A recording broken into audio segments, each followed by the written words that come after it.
প্রতিটা ম্যাচ, প্রতিটা মুহূর্ত, জয়ের উল্লাস আর হারের নীরবতা।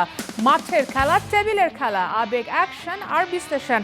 খেলা যেমন, খবর তেমন, গরম। Welcome to star play. আপনাদের সাথে আছে আমি সারা মাহবুব। শুরুতেই শিরোনাম। অস্ট্রেলিয়া সিরিজকে সামনে রেখে ডারউইনের ডিএক্সি অ্যারেনায় প্রথম অনুশীলন টাইগারদের। সবুজ উইকেটে তীব্র বাতাসের সঙ্গে মানিয়ে নেওয়ার চেষ্টা। বৈরী কন্ডিশনে প্রতিপক্ষের ভয়ে ভীত নয়, অজিদের বিপক্ষে জিততেই চায় বাংলাদেশ। স্টার প্লেতে প্রধান নির্বাচক। অস্ট্রেলিয়ায় পৌঁছেছে টাইগারদের দ্বিতীয় বহর। কাবো ভার্দেকে অনুপ্রেরণা মেনেই 2034 বিশ্বকাপের রোড ম্যাপ বাংলাদেশের। সাফের গ্রুপ পর্বে লাল সবুজকে কঠিন চ্যালেঞ্জ জানানোর অপেক্ষায় শ্রীলঙ্কা।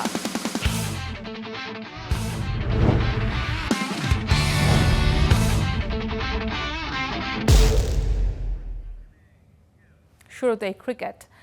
অস্ট্রেলিয়ায় পৌঁছেছে টাইগারদের দ্বিতীয় বহরের 9 ক্রিকেটার। মিরাজ, লিটন, সৌম্যদের সঙ্গে ছিলেন বিসিবির প্রধান নির্বাচক হাবিবুল বাশার সুমনব। দেশ ছাড়ার আগে বিমানবন্দরের স্টার প্লেকে দেয়া একান্ত সাক্ষাৎকারে সুমন জানান, প্রতিপক্ষের ভয়ে ভীত নয়, সিরিজে জয় পেতেই মাঠে নামবে পুরো দল। বিস্তারিত রেদওয়ান শাওনের রিপোর্টে। পাইতাম হারি জিতে সেটা পরের কথা, বাট আমাদের মাইন্ডসেটটা কিন্তু ওরকমই থাকবে, আমরা জেতার জন্য খেলবো।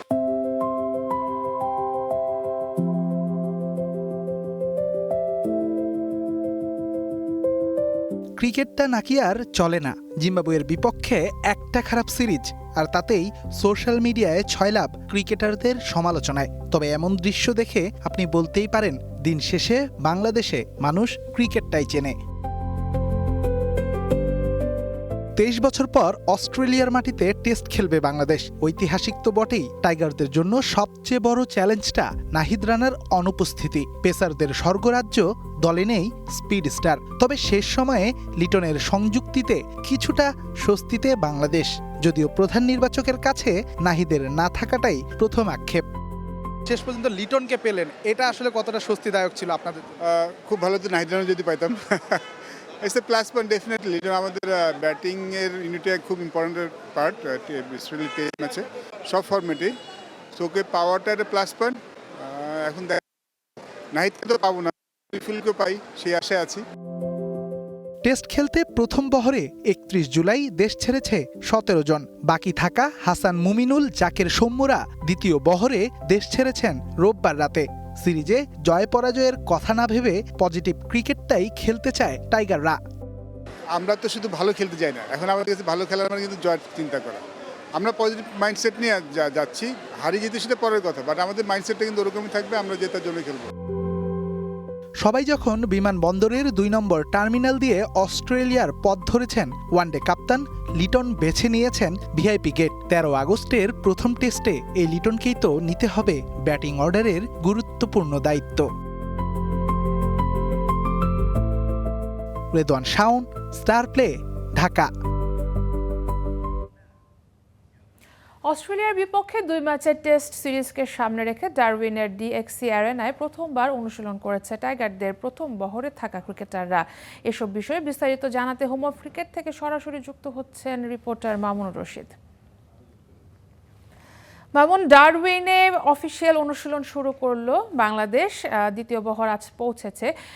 ডারউইনে 22 বছর পর টেস্ট ক্রিকেটটা ফিরছে। এই টেস্ট ক্রিকেটটা আসলে চ্যালেঞ্জ, পিচটা কি বাংলাদেশের জন্য এবং অস্ট্রেলিয়ার জন্য সমানভাবে চ্যালেঞ্জ জানাবে কিনা জানাবেন। তারা বাংলাদেশ দল অস্ট্রেলিয়ার ডারউইনে আছে, যেটা আপনি বলছিলেন, আর আমরা এই মুহূর্তে আছি মিরপুরে। আমরা এখান থেকে যতটুকু খোঁজ খবর নেওয়ার চেষ্টা করেছি, অনুশীলন দেখার চেষ্টা করেছি, সেটা দেখে মনে হচ্ছিল যে ডারউইন বা অস্ট্রেলিয়ার কন্ডিশন, আমরা সবসময় যেটা বলি যে আপনাকে বাউন্সের সাথে লড়াই করতে হয়, বাতাসের সাথে লড়াই করতে হয়। প্রথম দিনের অনুশীলনেও আমরা সেটা দেখেছি, সেখানে প্রচণ্ড বাতাস ছিল, বাতাসের মধ্যে আসলে ক্রিকেটাররা অনুশীলন করেছেন।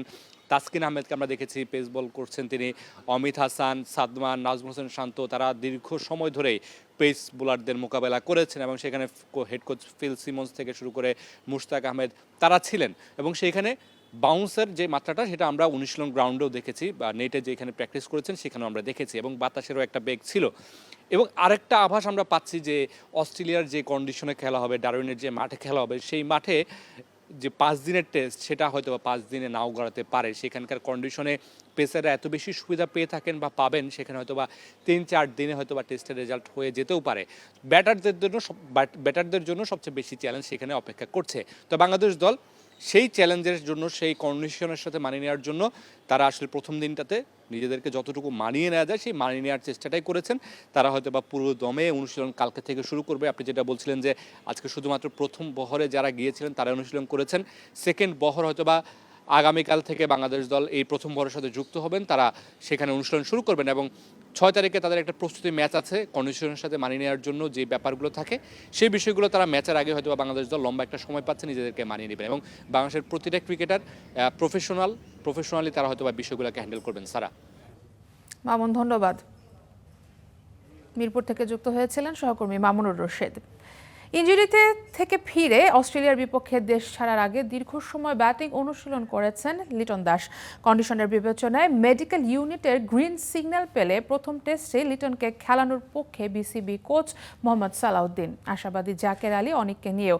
সালাউদ্দিনের বিশ্বাস, টেস্ট সিরিজে অজিদের টাফ টাইম দেবে টিম টাইগার্স।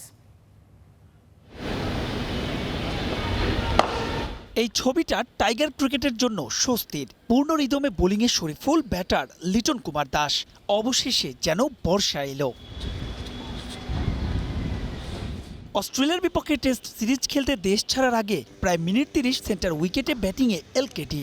নেট বোলার কিংবা এবাদত শরীফুল কেউই বিট করতে পারেননি নির্ভার লিটনকে। প্রশ্ন, তবে প্রথম ম্যাচ থেকে কি পাওয়া যাবে তাকে? প্রথমে বিশ্রাম দিলেও অবস্থার উন্নতি হওয়ায় প্রথম টেস্টের দলেই যোগ করা হয়েছে লিটন কুমার দাসকে। যদিও গেল মাস দেড়েক ধরতে পারেননি ব্যাট, তবু এলকেডির পক্ষেই বাজি বিসিবি কোচের। এক্সপিরিয়েন্স আপনি কখনো এটা ভুলবেন না। আপনার যে এক্সপিরিয়েন্স এটা আপনি আসলে কখনো আপনার মেমোরিতে সবসময় থেকে যায়। হয়তো এই অ্যাডজাস্টমেন্টটা এটা খুব ভালো যে সে আগে আগে যাচ্ছে, সেইখানে যে অ্যাডজাস্টটা করতে পারবে। কারণ আমার মনে হয় অলমোস্ট 45 ডেজ কিন্তু ম্যাচের ভিতরে নাই। সে যদি প্র্যাকটিস ম্যাচটা খেলতে পারে আমি মনে হয় সেটা তার জন্য অনেক বেটার হবে। তখন তার জন্য টেস্ট ম্যাচটাও খেলা অনেক ইজি হয়ে যাবে। সে যদি রানিং রেগুলেটর যদি মোটামুটি সে ভালো করে, আমার কাছে মনে হয় যে সে যদি খেলার মতো অবস্থায়, অবশ্যই আমি আমার একটা এক্সপিরিয়েন্স প্লেয়ার এখানে আমি মনে করি যে এটা একটা যুক্তিযুক্ত হবে। শুধু লিটন কুমার দাসই নন, তাসমান সাগর পাড়ের টেস্ট সিরিজের স্কোয়াডে ফিরেছেন জাকের আলী অনিকও। মাঝে এই উইকেট কিপার ব্যাটারকে নিয়ে কত সমালোচনা। তবে জিম্বাবুয়ে এ দলের বিপক্ষে 3 ইনিংসে 350। জাকির কি হতে পারবেন টাইগারদের মিডল অর্ডারের নির্ভরতা? হয়তো 4 উইকেট আর 5 উইকেট পড়ে গেলে সবারই কিন্তু বলারদের নিয়ে খেলতে হয়। বাট জাকিরের রোলটা খুব ভালোভাবে জানা আছে এবং সে অনেকবার এটা প্রুভও করছে। এবং ওই পজিশনে আমাদের এরকম একটা ব্যাটসম্যানও দরকার আছে। আমি আশা করব সে এটা ভালো করার তার সুযোগ আছে এবং সে জানে তার রোল অনুযায়ী কীভাবে খেলবে। অজি কন্ডিশনে পূর্ণ শক্তির দলের বিপক্ষে 23 বছর পর আভিজাত্যের ক্রিকেট খেলতে নামা বাংলাদেশ কেমন করবে সে প্রশ্নের উত্তরে বাতাসে ফিস ফাঁস। তবে ভিন্ন কারণে এই দলটার প্রতি আস্থা সালাহুদ্দিনের। প্র্যাকটিক্যালি তারা অনেক কিছু ভালো কিছু চিন্তা করে।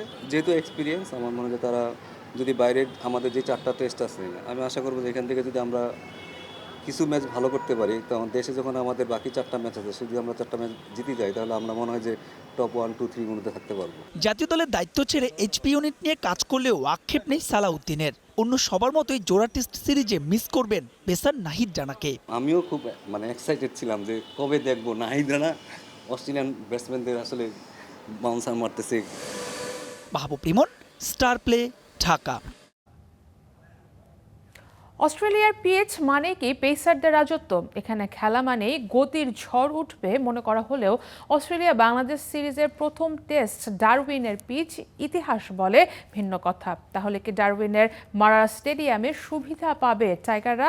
বিস্তারিত থাকছে প্রতিবেদনে।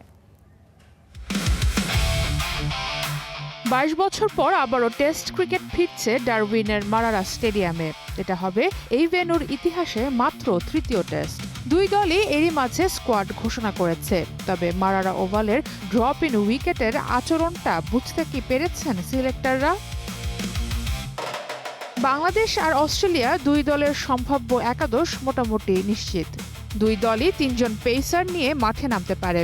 বাংলাদেশের দ্বিতীয় ও তৃতীয় পেসার কে হবেন তা নিয়ে কিছুটা অনিশ্চয়তা আছে। অন্যদিকে অস্ট্রেলিয়া জশ হ্যাজেলউডের বদলে স্কট বোল্যান্ডকে খেলাতে পারে। মারারার এমন উইকেটও নয় যেখানে পেসাররা শুরু থেকেই একচ্ছত্র আধিপত্য দেখাতে পারেন।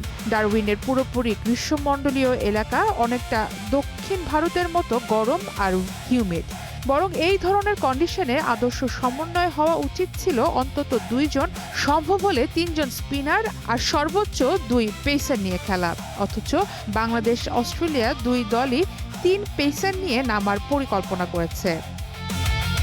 আবার এই উইকেটকে স্পিন সহায়ক ধরা হলেও প্রথম দিন থেকেই তা হবে না। দ্বিতীয় দিনের শেষ ভাগ কিংবা তৃতীয় দিনের শুরু থেকে স্পিনাররা বেশি সুবিধা পাবেন, অর্থাৎ ভারতের কিছু টার্নিং ট্র্যাকের মতো প্রথম দিন থেকেই বল ঘুরবে না। বছরের এই সময়ে যারা ডারউইনে চোট নিয়ে খেলছেন তাদের জয়েন্টে ব্যথা বেড়ে যাওয়ারও ঝুঁকি থাকে। এই দিক থেকেও অস্ট্রেলিয়ার দুশ্চিন্তা বেশি। প্যাট কামিন্স, নাথান লায়ন ও বিশেষ করে জশ হ্যাজেলউড 3 জনেই ইনজুরি কাটিয়ে ফিরছেন। এই আবহাওয়া তাদের জন্য কঠিন পরীক্ষা হতে পারে। এমনকি স্টিভ স্মিথও সম্পূর্ণ ঝুঁকিমুক্ত নন। বাংলাদেশের অন্তত স্কোয়াডে 2 জন স্পিনার আছে। মিরাজ আর তাইজুল দুজনেই যদি একাদশের সুযোগ পায় তাহলে বাংলাদেশের কিছুটা হলেও জয়ের সম্ভাবনা থাকবে। সারা মাহবুব, স্টার প্লে। এবারে দেশের ফুটবলের খবর। 2034 সালে বিশ্বকাপ খেলবে বাংলাদেশ। সামনে সব রোড ম্যাপ তৈরি। 182 র্যাঙ্কিংয়ের কাবো ভার্দে বড় উদাহরণ হতে পারে। 181 র্যাঙ্কিংয়ের বাংলাদেশের জন্য উদাহরণ হতে পারে নিউজিল্যান্ড কিংবা উত্তর কোরিয়া।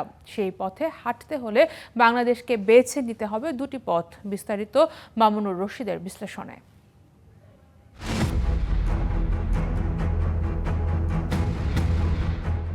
2030 সালে না হলেও 2034 সালে বিশ্বকাপ খেলবে বাংলাদেশ। লাল সবুজের সামনে সেই রোড ম্যাপ তৈরিই আছে। বাংলাদেশকে শুধু ফলো করতে হবে। বাংলাদেশের জন্য বড় অনুপ্রেরণা হতে পারে কাবো ভার্দে। বাংলাদেশ ফুটবল দলের বর্তমান র্যাঙ্কিং 181। যে কাবো ভার্দেকে অনুসরণের কথা বলছি, 2000 সালে তাদের র্যাঙ্কিং ছিল 182। সেখান থেকে কাবো ভার্দের বিশ্বকাপে জায়গা করে নিতে লেগেছে 26 বছর। তাহলে কি বাংলাদেশেরও এতটা সময় লাগবে? একদমই না, কারণ বাংলাদেশের সামনে পথ তৈরি করাই আছে। বাংলাদেশের এত সময় কেন লাগবে না তার আরেকটা উদাহরণ হতে পারে নিউজিল্যান্ড। সবশেষ বিশ্বকাপে 85 র্যাঙ্কিং নিয়ে বিশ্বকাপ খেলেছিল তারা। তার থেকেও কম র্যাঙ্কিং নিয়ে এই মঞ্চে খেলার ইতিহাস আছে। উত্তর কোরিয়া 105 র্যাঙ্কিংয়ের দল হয়েও বিশ্বকাপে জায়গা করে নিয়েছিল 2010 সালে। এবার আসা যাক 8 বছরে কিভাবে বাংলাদেশ বিশ্বকাপের মঞ্চে জায়গা করে নেবে। 2টি পথ বাংলাদেশকে বেছে নিতে হবে, যার একটি বাংলাদেশ ইতিমধ্যে বেছে নিয়েছে। 2013 সালের পর থেকে কাবো ভার্দের ফুটবলে আসে টার্নিং পয়েন্ট। আফকন কাপে নিজেদের শক্তিমত্তার জানান দিয়ে আসা শুরু করে তাদের ফুটবলের সোনালী অধ্যায়। বাংলাদেশ ইতিমধ্যেই এই পথে হাঁটছে। সেই 2013 সালে প্রথম অরিজিন ফুটবলার হিসেবে বাংলাদেশের দলে খেলেন জামাল ভুঁইয়া। এরপর খুব বেশি উন্নতি না হলেও ইতিমধ্যে হামজা, সমিত সোমসহ একাধিক অরিজিন ফুটবলার নিয়ে নিজেদের শক্তির জায়গা জানান দিচ্ছে বাংলাদেশ। বাংলাদেশের সামনে সাফ আর এএফসি। নভেম্বরের সাফ জয় হতে পারে বাংলাদেশের ফুটবলের সবচেয়ে বড় টার্নিং পয়েন্ট। বাংলাদেশ বয়সভিত্তিক দলে অরিজিন ফুটবলার টানলেও উন্নত প্রশিক্ষণের ব্যবস্থা, উন্নত কাঠামো আর উন্নত একাডেমিতে অনেক পিছিয়ে। বাংলাদেশ সবচেয়ে বেশি পিছিয়ে ক্লাব ফুটবলে, যা বাংলাদেশকে বছরের পর বছর অন্যদের থেকে পিছিয়ে রাখছে। ফুটবলে উন্নতি করতে হলে, বিশ্বকাপের মঞ্চে যেতে হলে গোটা দেশকে একসাথে মুভ করতে হবে। শুধু একজন কোচ কিংবা অরিজিন ফুটবলার দিয়ে বিশ্বকাপে যাওয়া সম্ভব নয়। বাংলাদেশের সামনে রোড ম্যাপ তৈরি আছে, শুধু বাস্তবায়নের অপেক্ষা। সেটি করতে পারলেই 2034 বিশ্বকাপ খেলা লাল সবুজের দেশটার জন্য কঠিন হবে না। Mamunur Rashid, star play. 18 জন প্রবাসী ফুটবলার নিয়ে শক্তিশালী দল গড়েছে শ্রীলঙ্কা, যার সুফল পাচ্ছে তাদের সাম্প্রতিক পারফরমেন্সেও। সাফ চ্যাম্পিয়নশিপে এই লঙ্কানদের বিপক্ষে লড়তে হবে বাংলাদেশকে। থমাস ডুলির জন্য লঙ্কা পরীক্ষা কি সহজ হবে? বিস্তারিত জানাচ্ছেন ইয়াসির আরাফাত সবুজ।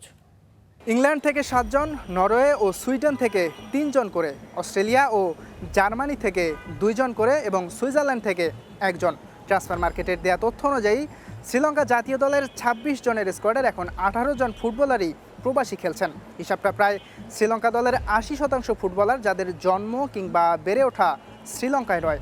সাফ চ্যাম্পিয়নশিপের গ্রুপ পর্বে সেই শ্রীলঙ্কার বিপক্ষেই খেলতে হবে বাংলাদেশকে। তাই থমাস ডুলির জন্য এই লঙ্কানরা যে একটা হুমকির নাম তা বলার অপেক্ষা রাখে না। প্রবাসীদের নিয়ে দল গড়ে সম্প্রতি ভালো পারফরমেন্সও করছে শ্রীলঙ্কা।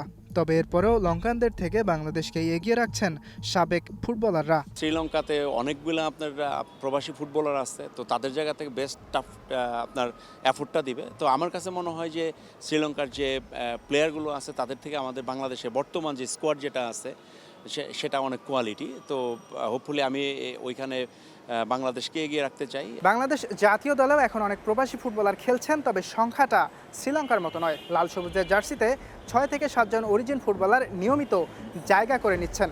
খুশির সংবাদ হচ্ছে এই সংখ্যাটা প্রায় দ্বিগুণ হতে যাচ্ছে। ইতিমধ্যেই ফারহান আলী ওয়াহিদের ব্যাপারটা নিশ্চিত করেছে বাফুফে, যাকে সাফ চ্যাম্পিয়নশিপের আগে সেপ্টেম্বরের উইন্ডো থেকেই পাওয়ার কথা, যার অভিষেকটা ইতিমধ্যে ইংলিশ প্রিমিয়ার লিগের ক্লাব ফুলহ্যামের মূল দলেও হয়ে গেছে। এছাড়াও জায়ান হাকিমের কথাও জানিয়েছে বাফুফে, তাকেও সেপ্টেম্বরের উইন্ডোতে পাওয়া না গেলেও নভেম্বরে যে সাফ সেখানে পাওয়ার আশা করছে federation.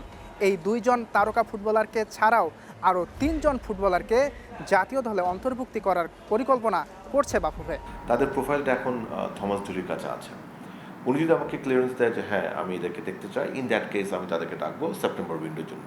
So from now till সাফ 5 জন অরিজিন প্লেয়ার ইনক্লুডিং ফারহানা এবং জায়ান ক্যাম্পে আসবে ইনশাল্লাহ। তারপর তো কোচের সিদ্ধান্ত। বাট যে প্রোফাইলের প্লেয়ারদের সাথে আমরা কথা বলছি, আমার একটা বিশ্বাস আছে এখান থেকে অ্যাটলিস্ট 4 জন ডেফিনেটলি মেইন ক্যাম্পে যাবে ইনশাল্লাহ। 4 নভেম্বর থেকে শুরু হবে সাফ চ্যাম্পিয়নশিপ। সবকটি ম্যাচই অনুষ্ঠিত হবে ঢাকার জাতীয় স্টেডিয়ামে। বাংলাদেশ এবং শ্রীলঙ্কার হাড্ডাহাড্ডি লড়াই দেখার জন্য যেমন অপেক্ষায় আছে ফুটবল ফ্যানরা, তেমনইভাবে মুখিয়ে থাকার কথা ভারত এবং পাকিস্তানের জমজমাট লড়াইটা দেখার জন্য। কারণ চিরপ্রতিদ্বন্দ্বী এই 2 দেশ যখন মাঠে নামে তখন তাদের মাঠের লড়াইটা ছাপিয়ে চলে যায় রাজনীতিতেও। সব কিছু মিলিয়ে গ্রুপ পর্ব থেকেই সাফের লড়াই দেখার জন্য মুখিয়ে থাকার কথা ফুটবল ফ্যানদের। ইয়াসির আরাফাত, সবুজ, স্টার প্লে, ঢাকা। বাংলাদেশের ঘরোয়া ফুটবল কি বড় ধরনের সংকটের দিকে এগোচ্ছে? দেশের 2 সফলতম ক্লাব বসুন্ধরা কিংস ও আবাহনী লিমিটেডের ওপর ফিফার নিষেধাজ্ঞা নতুন মৌসুম শুরুর আগেই তৈরি করেছে অনিশ্চয়তা। এর প্রভাব কি শুধু এই 2 ক্লাবই সীমাবদ্ধ থাকবে, নাকি পুরো প্রিমিয়ার লিগেই পড়বে হুমকির মুখে? বিস্তারিত জানাচ্ছেন কেম সনি। লাল সবুজের ভক্তদের চোখের সামনে যখন সাফ জয়ের স্বপ্ন, তখন অনিশ্চয়তায় দেশের ঘরোয়া ফুটবল। দেশের 2 শীর্ষ ক্লাব বসুন্ধরা কিংস ও আবাহনী লিমিটেডের ওপর ফিফার নিষেধাজ্ঞা আসন্ন বাংলাদেশ ফুটবল লিগে তৈরি করেছে দুশ্চিন্তা। ফিফার বিধি অনুযায়ী দেশের শীর্ষ লিগে অন্তত 10টি দলের অংশগ্রহণ নিশ্চিত করতে হয়, কিন্তু বসুন্ধরা কিংস ও আবাহনী নিষিদ্ধ থাকায় জটিল হয়েছে সমীকরণ। অবশ্য বিকল্প পরিকল্পনা প্রস্তুত রেখেছে বাফুফে। প্রয়োজনে 2 ক্লাবের পরিবর্তে গত মৌসুমে অবনমিত হওয়া আরামবাগ ক্রীড়া সংঘ ও ইয়ং মেন্স ক্লাবকে লিগ খেলার সুযোগ করে দিতে পারে দেশের ফুটবলের অভিভাবক সংস্থা। কিন্তু দেশের 2 ঐতিহ্যবাহী ও শক্তিশালী ক্লাবকে ছাড়া লিগ অনুষ্ঠিত হলে প্রতিযোগিতার মান, আকর্ষণ এবং দর্শকের আগ্রহেও প্রভাব পড়তে পারে। শুধু লিগ নয়, বিপদে আছে দল কিংবা দলের প্লেয়াররাও। নিষেধাজ্ঞার কারণে 2 ক্লাবই নতুন খেলোয়াড় নিবন্ধন করতে পারছে না, ফলে দল গঠন ও মৌসুমের প্রস্তুতি মারাত্মকভাবে বাধাগ্রস্ত হচ্ছে। সবচেয়ে বেশি চাপে আছে বসুন্ধরা কিংস, যাদের বিরুদ্ধে একাধিক অভিযোগ রয়েছে। এরই মধ্যে তাদের কয়েকজন ফুটবলার অন্য ক্লাবে যাওয়ার চিন্তা করছেন। আবাহনী কয়েকটি সমস্যা সমাধান করলেও একটি নিষেধাজ্ঞা এখনো বহাল, তাই তাদের ওপরও যে এর প্রভাব আসবে না সেই গ্যারান্টি কে দেবে? সংকট দ্রুত কাটিয়ে উঠতে না পারলে খেলোয়াড়, ক্লাব, স্পন্সর এবং সম্প্রচার সব ক্ষেত্রেই নেতিবাচক প্রভাব পড়তে পারে, যা গড়াতে পারে জাতীয় পর্যায়েও।